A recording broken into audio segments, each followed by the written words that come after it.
You don't see round corners, I do. You don't know if there are miracles, but there's one waiting for you. I had lived with anxiety and depression for so long.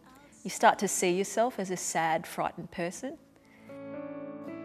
I don't think I could be any more frightened than I was at the height of my illness, because I was just terrified of everything and really did think that I was going to die. Lift up your eyes to the skies. That's where you belong. If you push yourself beyond what you see as your limit, your courage grows. And I look at my life now and I'm excited about what's coming. You're braver than you think you are.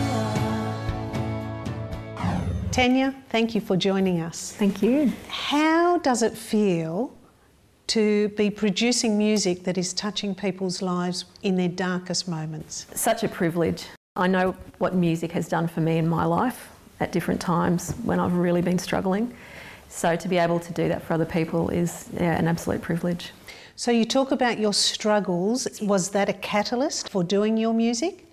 Absolutely. I tend to write from a very personal place, and Braver Than You Think You Are, it very much chronicles the journey that I went through. I was 26 and had a breakdown a few months after my first daughter was born, and I couldn't perform for 3 years, which was devastating to me, but I just kept writing. So the songs were there, so it was quite a while down the track that we actually recorded them, but I didn't keep a diary as such. I wrote songs instead. So with that breakdown, what things did you feel that were triggers to tell you something was going wrong? Every time I was in a public place, I felt terrified. I just didn't feel safe anywhere, and I thought I was losing my mind. People were telling me I was under spiritual attack. It was just a spirit of fear, and if I just prayed and read my Bible, I'd be okay. And I was very reticent to seek any kind of psychological help because I felt that psychologists came from a perspective that was very much at odds with my faith. And I'd heard from the pulpit at times, you don't need a psychiatrist, you need the Holy Spirit. And that very much now I realise was completely erroneous, and I found fantastic help. And so your music, where did your music play a part in all of that? I've always expressed myself through lyric writing, and God through all of this was my anchor. I definitely went through a stage where I felt I wasn't even a Christian.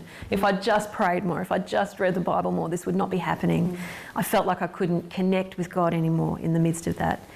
And realised down the track the fact that I held on to faith through it demonstrated the depth of relationship that we actually have. So Braver Than You Think You Are in particular is really what I felt God was saying to me at the time. And it was like a prophetic word. And I think that's why it's connected with so many people. It's one of the few times where I've really felt like I just wrote down what he was telling me to say. That is just wonderful to hear how your music can affect so many other lives. Fantastic.